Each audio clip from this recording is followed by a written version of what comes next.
proud members of the Podbelly Podcast Network.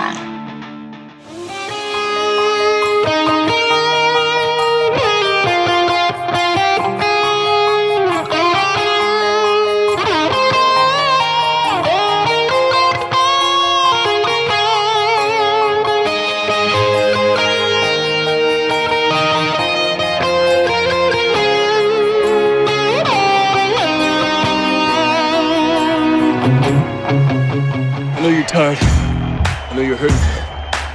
And I wish I could say something that was classy and inspirational. You can do it! But that just wouldn't be our style. Welcome to Project Reclamation, where you rebuild, re-energize, and reclaim your life.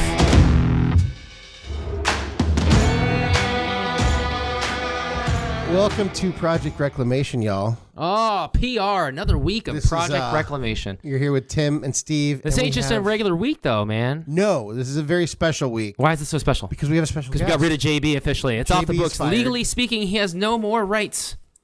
Yes, he didn't get half because there was no prenup.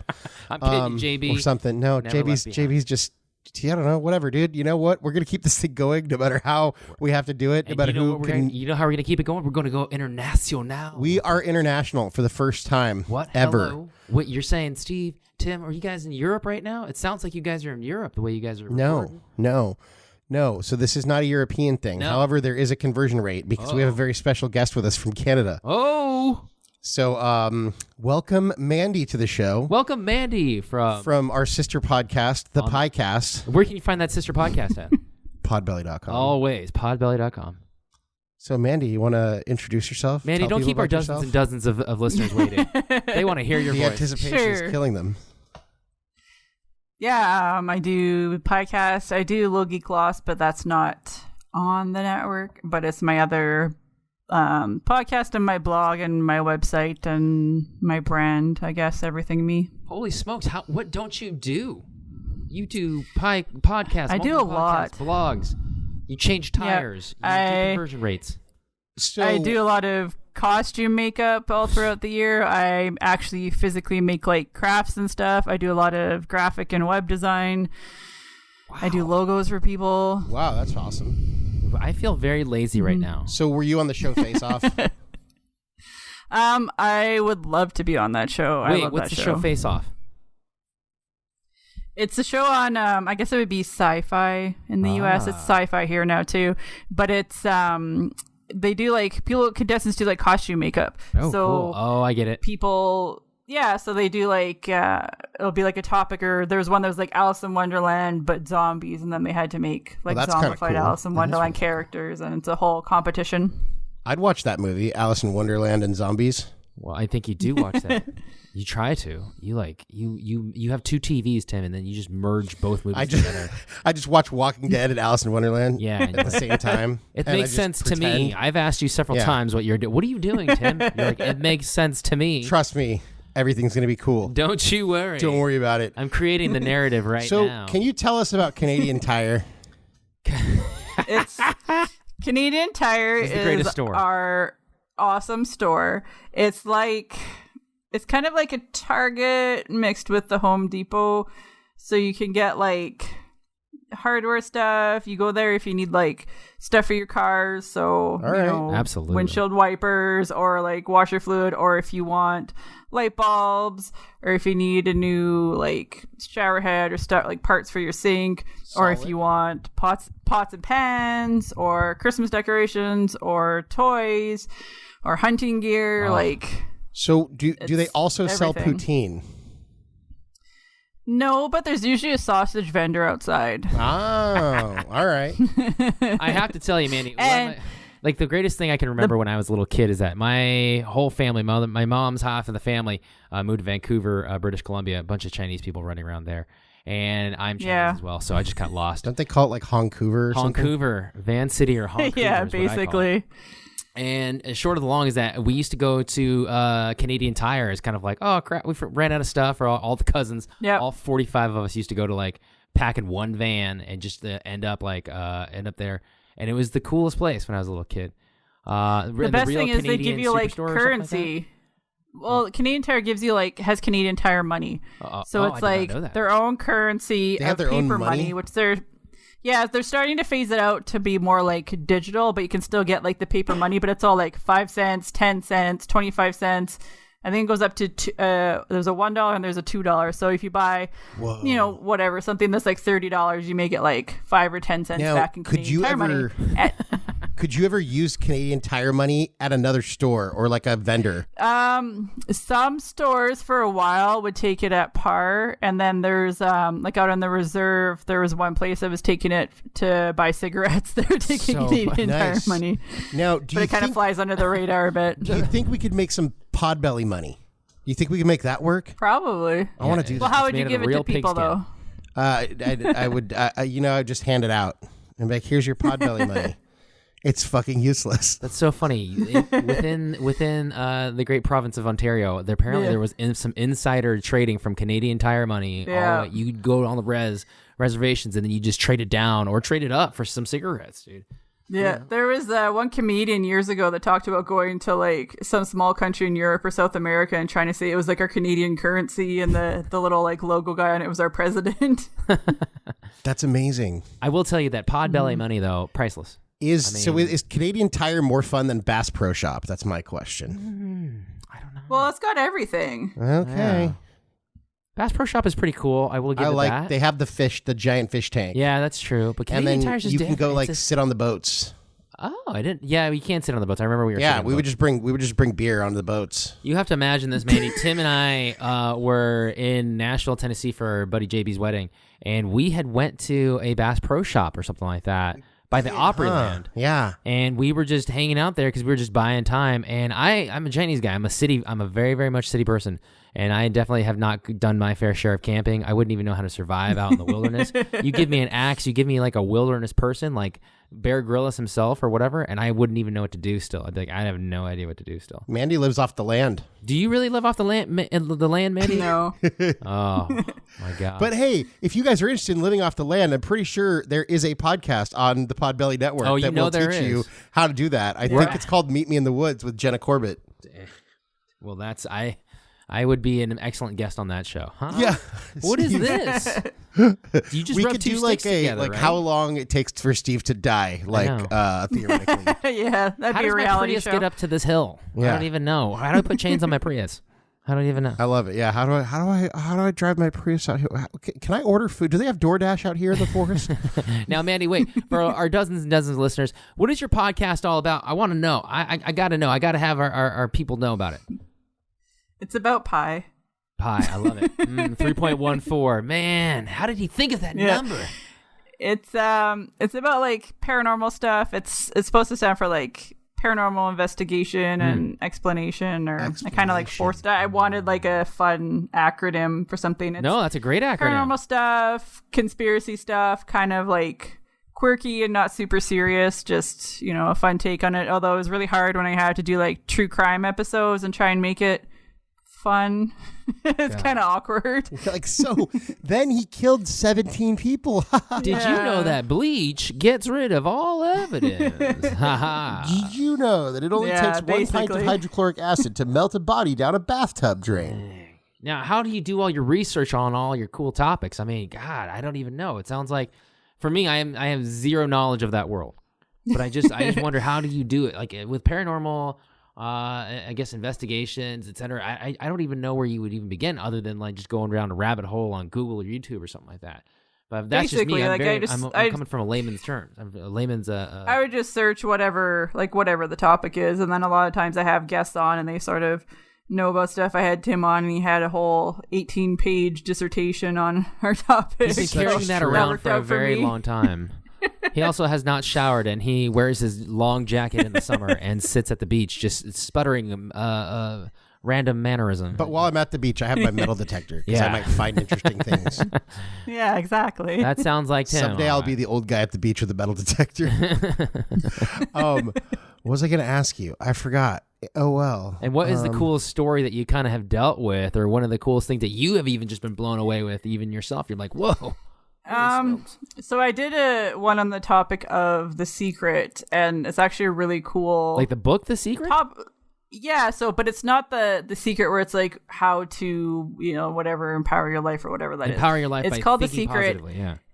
Yeah, but this is about a guy wrote this book and he planted all these like treasure boxes around the United States and left a bunch of clues in this book. Awesome.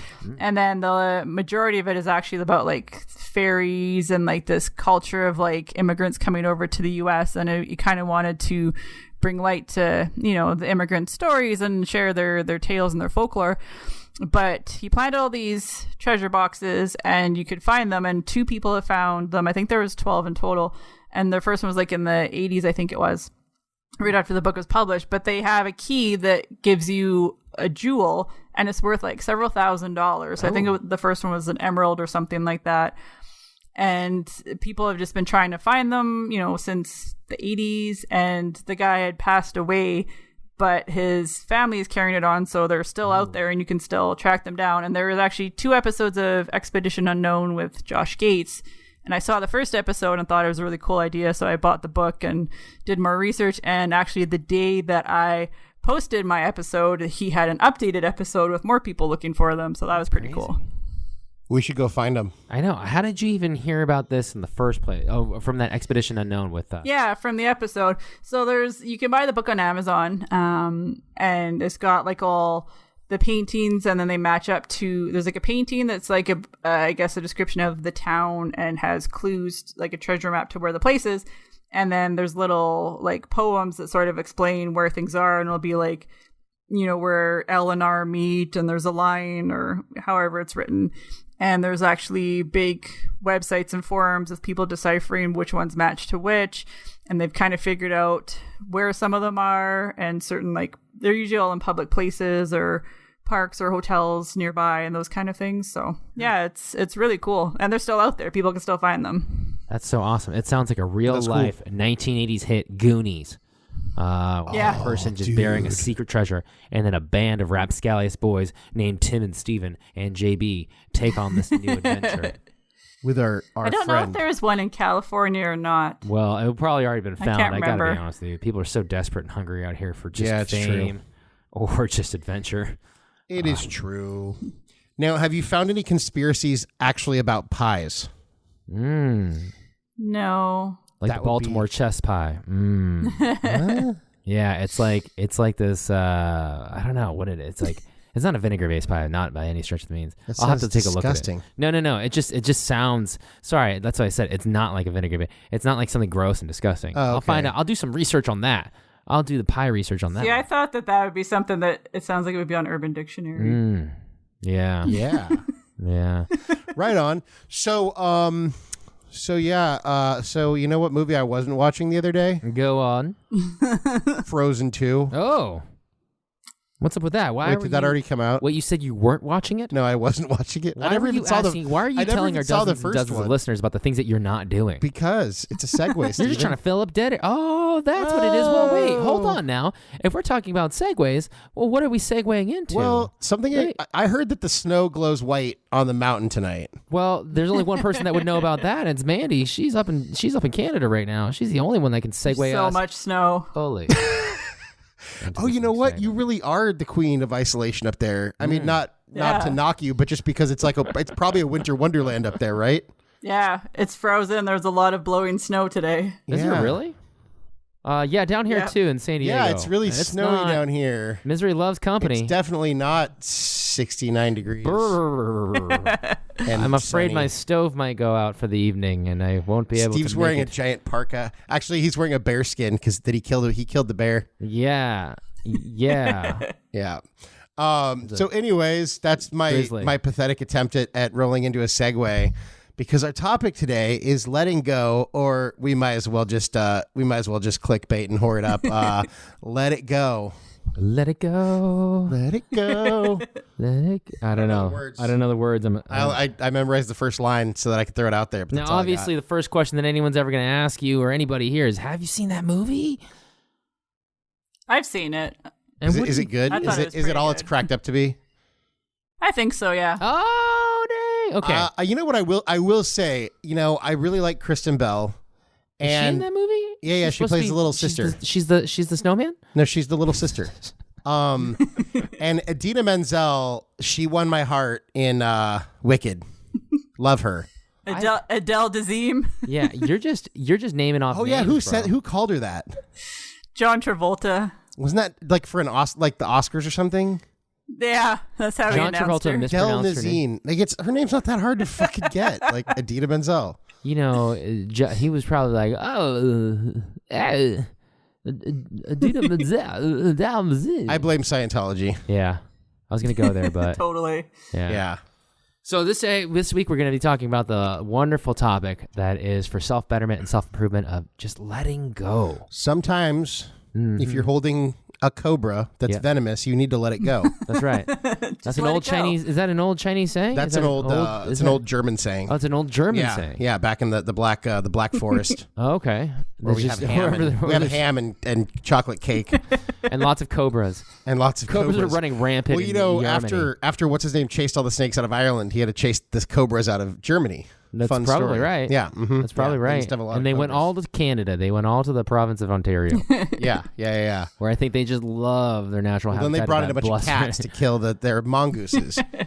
I believe it's mongooses. Okay. If there's more than one, we'll bring the toad, and he's like, "Well, we'll bring the snakes to kill the toads." He's like, "Well, then we'll bring the cats." He's like, "What are you gonna do with all the snakes?" He's like, "Well, then we'll bring the cats over to kill the snakes, or the mongoose to kill the snakes." He's like, "Well, what about the mongoose?" He's like, "Well, then we'll bring the gorillas to kill the mongoose." And he's like, "What about the gorillas? They'll die in the winter." Yep. Classic. We were just talking about that at breakfast episode. So. Go ahead. No, I was gonna say. Now, obviously, our dozens and dozens of listeners have heard so much from us already for other times, but man, what's up with this topic now? Is how important is it? I mean, where have you been affected in your life, and where have you benefited most that you can just think of right off the top of your head that you've benefited the most, especially by letting go? I think more it's an ongoing process. So it kind of worked out trying to think of a topic to be on the show with. And I'm kind of at that point in my life of this year and just trying to be a better person and not hold on to past resentments and traumas and anger and all that and learn to let things go. And I always get told a lot like, oh, you need to let it go and just let things go. And I have a tendency to hold on to things for a really long time, and I'm kind of trying to be better at that. So that's why I thought it'd be, good to talk about the process of learning to let go, I guess. Yeah, for sure. So what was like, was there one particular, I know you said it's something you're working on. So is there one particular like thing you had in mind when you decided you wanted to talk about this topic? I guess so. So about like 10 years ago, I was part of a roller derby league, and I don't tend to get along with big groups of women very well. That's fair enough. Just personality-wise. Send them over the top. Yeah, like I don't know. I have a hard time with a lot of women where it's being fake to them and, just the whole cattiness thing. Yeah. And I didn't leave on good terms, and there was a lot of, I guess, resentment from me and holding on to old grudges with them. And I'm like, this is 10 years later. I should be moving on with my life and not holding resentment against the roller derby league and the people in it. And they're just going about living their lives. And I should not concern myself with it anymore. Every time I hear a commercial on the radio or see like an ad for it and just like that little flare of resentment and, holding on to that anger flare up and trying to learn to let go of that and not let it bother me and just let it be like any other time I see an ad or hear a radio thing and, think that, oh, it's good for them that someone's, doing something that's constructive as a league, and they're, the people that are in it now weren't there when I was there, so it's not even anything against them either. And then how many years ago did you stop this? It was about the same time. I was only in it for about a year, so it was about 10 years ago. Because I was just going to say, I mean, it sounds to me like, and then how many years ago did you start your podcast and all everything else that you're doing? I mean, it sounds like you got 6 or 7 things on the plate. About 5 years ago. Yeah, it just seems like you just made more room to do the things that you really, really wanted to do. Oh, yeah. And like, that's kind of like almost like the little bit of secret is that sometimes you let something go and you cut bait on something.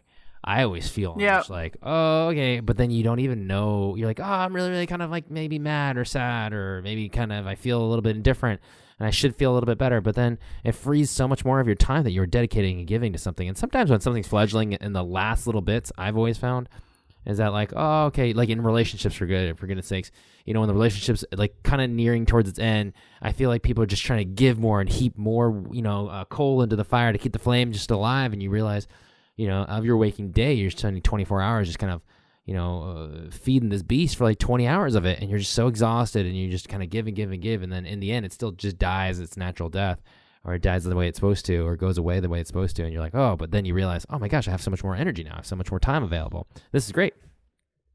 Well, that's a lot of it too, where like even holding on to anger and resentment and even just being angry about stuff, it takes so much energy. I'm trying to learn that it's not worth it. Like it takes so much energy to be mad about stuff and angry and like hold on to that rather than to just like be like whatever and move on and not worry about it.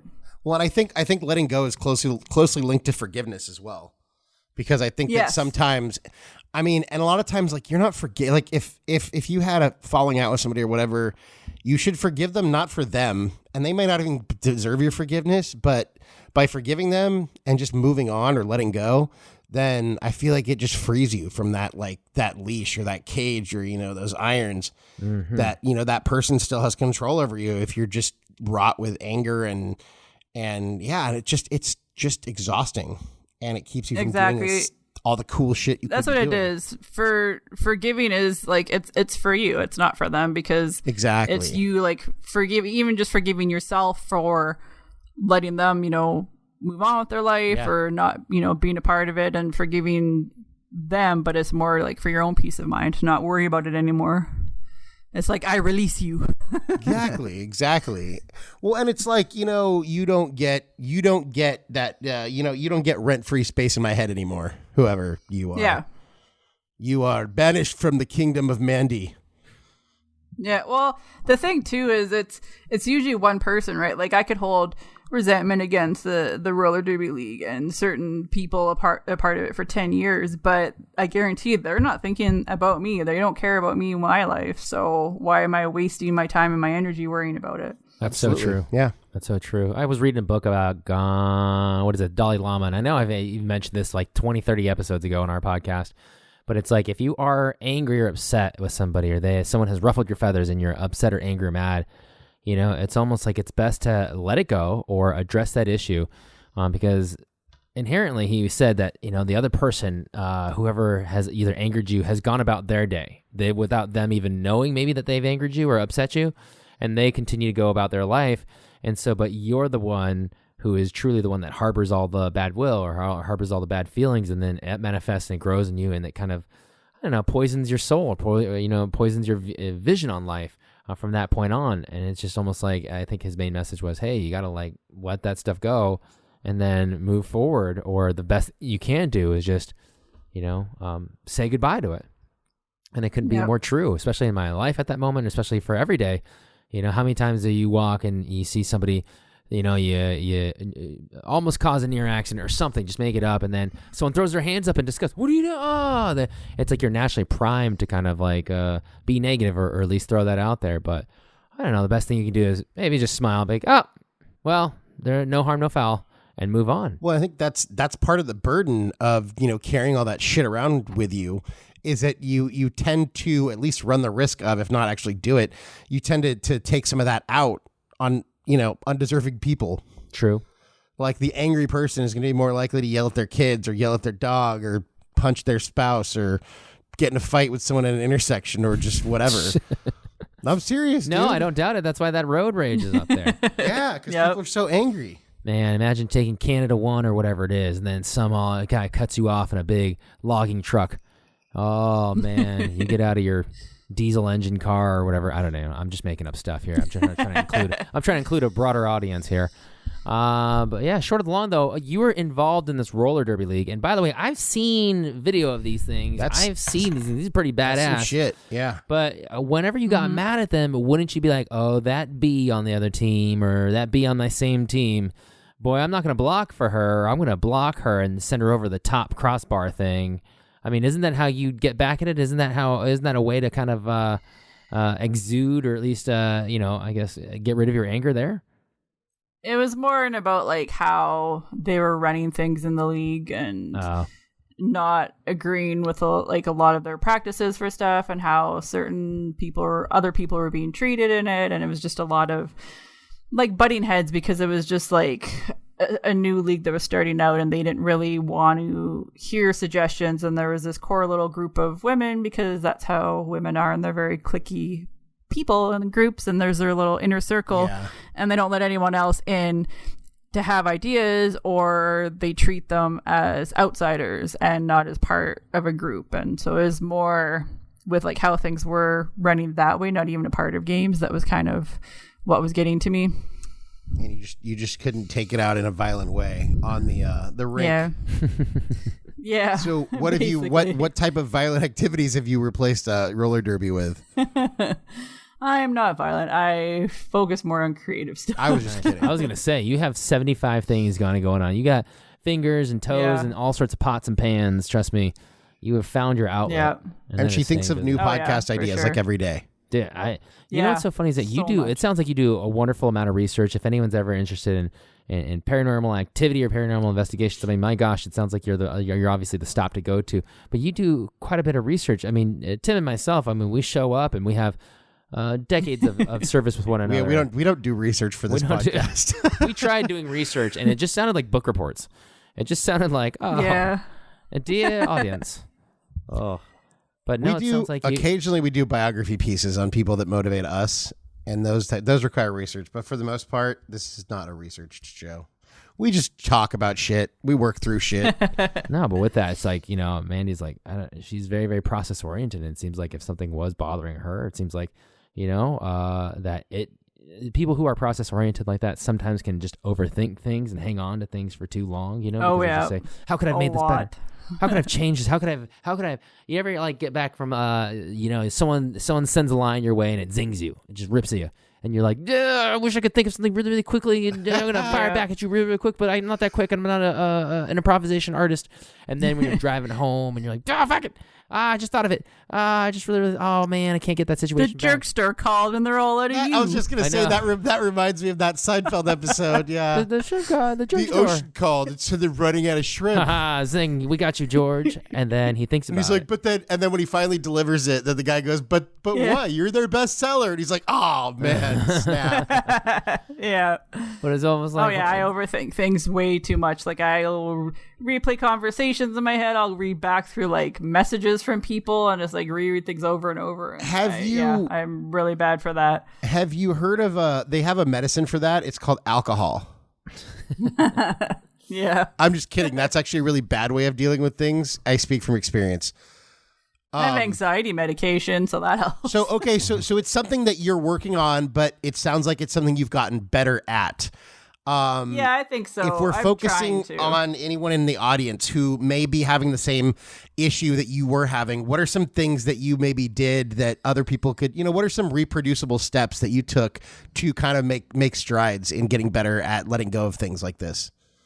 I think that like letting things go is you just have to make that conscious decision. It's like getting over an addiction or deciding to stop something or deciding to start something positive, like deciding to go to the gym. You just kind of have to be in the right headspace to start it. So to start letting go, it's just you kind of wake up one day and you just, let the weight off your shoulders and just try and forget about it and move on. And it's kind of gain some sort of like clarity and let the fog lift, and just like sort of, you have to make that decision consciously to do it. And it's hard. It's a process. I'm still trying hard to do it, but it's, it's something that's better. And it, like I said, it takes up so much energy to waste so on these freeing. People. And I've found it in both different ways. There was times when I made the decision to let go, and there was times when I held on too long. And specifically, I can think of a job, but where you never did let go, but it gets ripped out of your hands. And then looking back, you realize, wow, I probably should have let that thing go a long time ago. I held on too long. But either way, I think it's very freeing. And if you have the right mindset, after you let go of that, then you tend to put that energy into different things, and you can go, make awesome shit with that energy.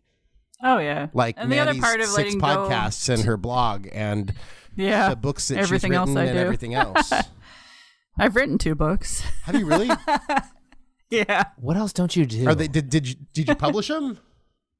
Yeah, I self-published. One was actually a roller derby book. That's awesome. You channeled After your I frustration. left. You made it into. Can people buy your book on Amazon? I think the links might be. The other one is it's called Murloc Soup for the Geek Soul, and it's kind of like chicken soup for the soul. Okay. And I had a bunch of stories from other like geeks about just a bunch of different topics. That's really cool. I like really that. Cool. I love it. What else? Do you own your own Canadian Tire branch or franchise? I feel No, like, I wish. What don't you do? Oh my gosh.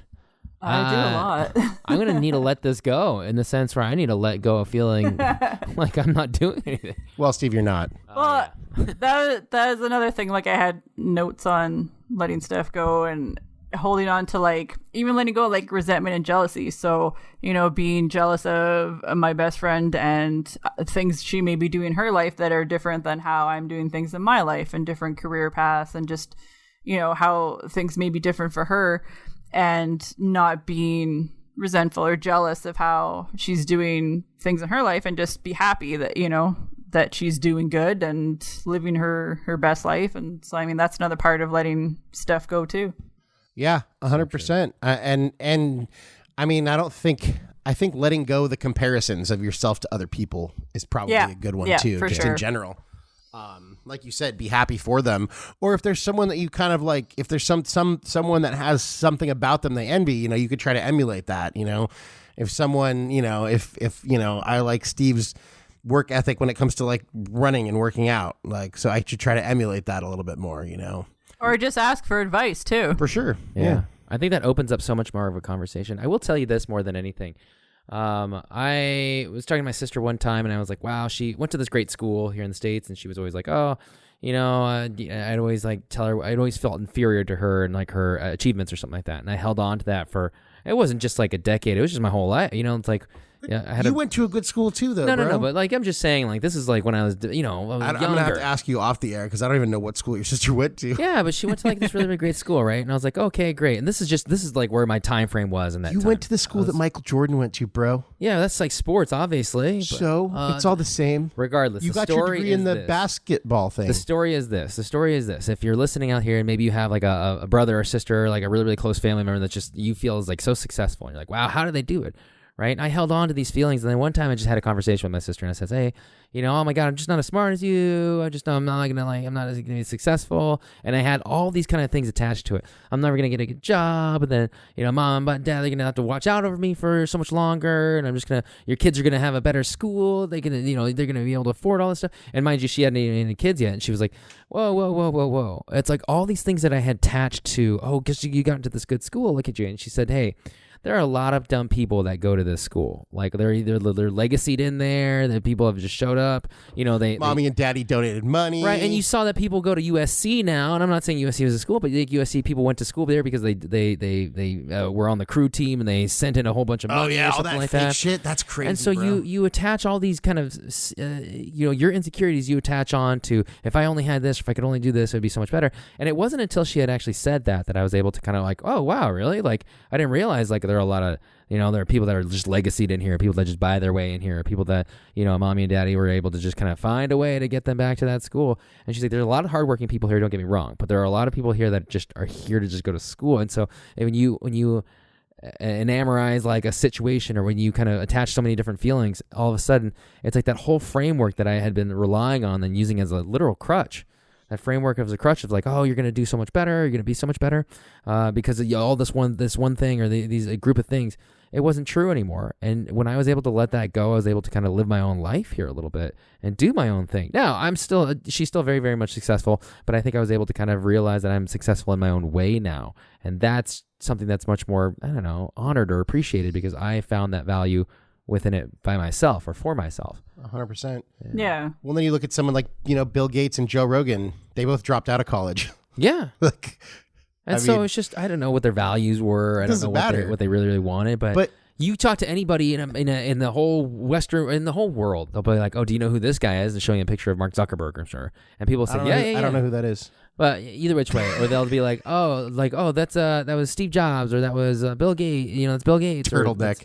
And so people can identify these people, but you have no idea. Like, I don't know. Maybe they maybe that part of their natural gene is they're competitive, so they see a bunch of people and they go, "Oh, I got to beat Microsoft or got to beat Apple today," or whatever. But I don't know. I mean. But I think it's also kind of letting go of other people's bullshit. Like, you were envious because you thought that the system or the world would have, been better because if you had gone to a different school. I played sports in high school, and I think I'm a relatively smart individual, but there was a long time in my life when I was convinced that I was dumb. Because that was kind of where people put me. Because of your paradigms that you're you played football. I don't fucking know. I just woke up one day. I'm like, why do I think I'm dumb? I'm far from dumb. I don't know, dude. It made no sense to me. But I just woke up and I was like, oh, that one was easy. I was just fuck all that. I'm not dumb. Why did I accept some other people's bullshit about me? And then that way you don't get to label me, you piece that distracted you from your dreams, person. Or who you could have potentially been, and that could have lasted much, much longer than when you actually came to the realization that it wasn't true. Right? I can't even pinpoint when it happened or what shattered my glass on that one, but I can imagine that there's people that go through their entire lives, accepting some bullshit that's put on them by other people. So I know this is kind of I'm kind of changing the topic here, but I think they're linked. You kind of let go of other people's expectations. No, but that's part of it, though, comparing yourself to other people, because you are you, and you're the only version of you the world ever gets. So you should make it the best version. See, so here's how it is. It's like you're not straying away from a topic. I mean, we're people. We're a man, woman, right? Like everyone. We don't live in an isolated. This is how all of our topics go, I know, and they all roll into one another. Hang on, Mandy. Hang on. Letting go it rolls into forgiveness, and then if you're forgiving, then you should probably practice more gratitude, and then maybe you'd be a little bit happier, and then you have better perspective on life, and if your perspective is better, then you're going to be happier. Buckle up, Podbelly. Here we go. This is how this shit works, Mandy. I don't even know what we do. No, but I'm just saying. I don't even know why we're here, and I don't know why people listen to it. Oh, wait, yeah, dude, because we're kind of entertaining. Because we got Mandy on from we have a good PIECast. message. I think we have a good message. Okay. We have a chance to get our 13th subscriber this month, maybe. Cross our fingers. But honestly, it's just it's letting go is not just letting go of your insecurities or your held on beliefs. It's also letting go of the other, another, I guess, individual's transposed views about how you're supposed to see yourself too, right? And then society's values on what you're supposed to do, what makes you happy, or what should make you happy at this point. Yeah. And I think sometimes it's about throwing away the rule book. I'm 30, I'm 35, I should be a titan of industry making 7 figures a year in New York City. Is that what you're really supposed to do? Is that what makes you happy? That's it, because that's what I've been told. Is everyone else, all of my friends are doing it. All my family wants me. Really, is that what makes you happy, though? Is that what's going to make you the best version of you? There's countless stories of people who did achieve the fame or the level of success that they thought they were supposed to, or that they thought would make them happy. And we're talking to you, Josh Hartnett. And they were fucking miserable. But then there's people who have walked away from everything and just started from scratch and done something different. And, they're some of the happiest people. Yeah. I don't doubt it one bit. Yeah. I don't know. I figure as much I don't know. Hey, Mandy, what's the closest biggest city to you? Winnipeg's 8 hours away. Winnipeg is 8 hours away. Holy smokes. That's the closest big city. How far is Toronto? And Minneapolis is 6 hours. 6 hours. Minneapolis is 6 hours. How far away are you from Toronto? About 20 hours. 20, geez. 19-hour drive. Now, can I ask you something? You're happy where you live. Did you, I assume, you're happy where you live. Have you ever thought I need to make it to the big city to get this podcast going, or to get my books published, or to get everything else, my blog kind of going? Did you ever feel like you needed to move to Winnipeg, Toronto, or Minneapolis, or anywhere else that's closer to make those dreams happen? No, not at all. Right? That did it cross your mind? You're like, man, I'll make it work here. Yeah, that's just it. I think that, especially nowadays too, you can do anything from anywhere. Isn't that so true?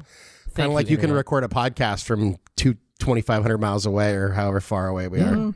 It was crazy. I remember working in LA and working in television, and to this day in America, it's you only work in LA if you really want to work in and broad mass TV. But then also it's like LA or New York, I should have said that. Yeah. But then, I mean, Atlanta's blowing up, the people are watching less and less cable, and people are watching more and more kind of like other streaming venues, and so it's just like you can be anywhere. I mean, TV shows recorded out of Portland and Seattle or Oklahoma. I mean, make it up. I mean, most of them record out of like Vancouver. Yeah.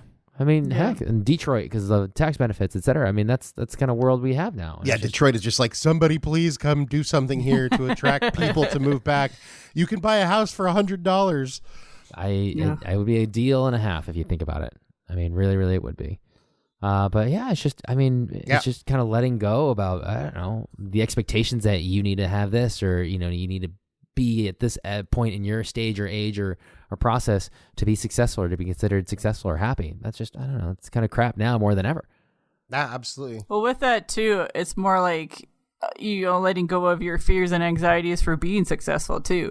Because I see that from a lot of other podcasters I know, and they're scared to, try something new, or they're worried that if they have to take a break to deal with family stuff, that they're going to lose all of their listeners and they're not going to be able to get them back. But you need to let go of those fears and just work on you and what fits for you. And the listeners will be there if they want to listen to your show. It doesn't matter if you miss a week. They're not going to, just stop listening because you missed a week. And then in the same vein, having the, letting go of the fear and anxiety to try something new, to try a new podcast topic or an episode or a different segment on your show, or just, some other little piece of anything creative and not be worried about it. I mean, if it fails, it fails, but at least try. Yeah, because, you're never going to regret giving it your all and it didn't work out, but you will definitely regret not trying. Exactly. Well, and I think that at the end of the day, like when it comes to that, this kind of stuff or anything creative, it's like, if you shoot for quality content, then I think, and you put honest, your heart into it, I think the rest falls in place eventually if you work hard. But I think a lot of this is whether it's like somebody who wronged you or living a life that, was mapped out by other people. It's really just kind of letting go of other people's plans and perceptions and stuff. And embracing what's going to make you happy, because the happier version of you is not only going to be better for you, but better for those around you. Yep. I always and letting go of like toxic people in your life, toxic friendships that you're holding on to, and not even necessarily toxic ones, but just like, that one friend that you talk to every, 2 or 3 months, and it's just, even if it's stressful or even if it's just not worth dealing with it anymore, and just learning to let that go as well. Yeah, we talk about that all the time. We do talk about podcast. We do. We talk about getting rid of negative people in your life. We talk about muting and deleting people from your feeds on like Facebook and Instagram and stuff. And it's not even like we say you're a bad friend for doing it. No, we say, hey, you're smart for cutting bait now. Yeah.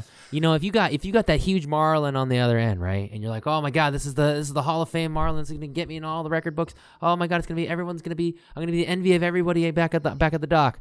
But if that marlin is dragging you out to sea and it's sinking you down and you got a little rowboat and you could capsize and, it's like, what are you going to do? Are you reciting the plot to an Ernest Hemingway book? That's right. Ernest Old Hemingway. Man in the Sea. Old Man in the Sea. It's so true, though. And then the sharks came and started like eating his fucking marlin. Well, and what's the symbolism that of was that, a great though, book, too? man. No, of course. But what's the symbolism in that? It's just like you hang on to this, you're being pulled out by something that maybe it was like, your Ishmael, or I don't know what it is, your rosebud, you're the thing that you hang on to the most, right? Eleanor. Your Eleanor. And then all of a sudden, Unicorn, other people start taking it down, though, too. And it's just like, because in and of itself, it's faulted in its stars, right?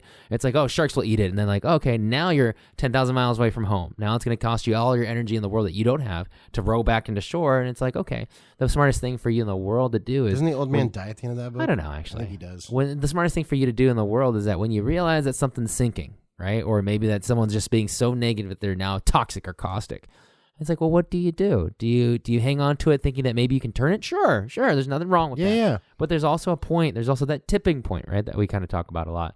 And it's just, hey, well, if I cut bait right now. Yeah, you don't always have to go down with the ship either. I know. You can get off the ship. It's okay. There's other ships. How much closer, how much faster can I get back to land or breathe oxygen again, or without being completely sunk and completely blasted over? I always think back, if you have a bad girlfriend or bad boyfriend, it's like, and they're getting in trouble all the time with Johnny Law, And it's like, well, how many times are you going to bail them out before you realize that, like, I don't know, maybe that they stay in jail for like a little while, like next time. Well, and that might be better for both of you. Well, probably. It might be a learning experience for. I'm sure it would be a learning experience for one of them. Yeah.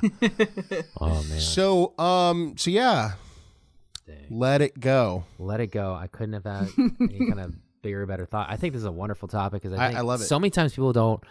So many people times are like, oh, well, I'm a fighter. I stick up for my friends and I stick up for myself and my beliefs and values. There's nothing wrong with that. No. But sometimes you just kind of you don't have to cut a list down and have pros and cons. You don't have to do that. But what you have to do is say, hey, like, you know, if this thing ain't really making me happy here, what can I do to change it? You know, and sometimes it could even be in the middle of something too. Like, yeah, you can get into an argument with someone, and then you're like, oh yeah, you know, it's just not worth the energy. I'm just gonna let this go from here. And what is it like? Win the war, not the battle, or something like that. You know what I mean? Yeah. And it's just like, hey, if you're in the heat of things, F you, Tim. F you, Steven. That's what we were saying right before you actually popped on, Mandy. We were going to war, and I said, well, we've got this wonderful guest coming on from the PIECast. We might as well just drop this conversation. Yep.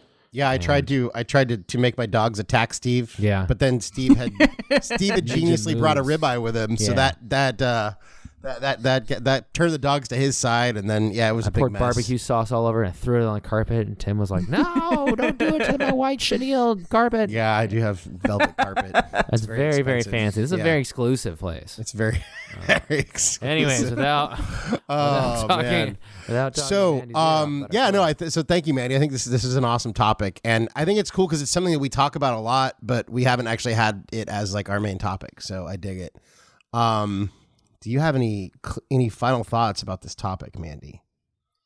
I think that it's a learning process, and it's not something that comes easily, and it's not something that happens overnight, and it's all a part of like learning and growth, and it takes time, and you have to be kind to yourself as part of it too. So, catching yourself and maybe holding on to that resentment, and then, remember, like, okay, I'm going to let this go.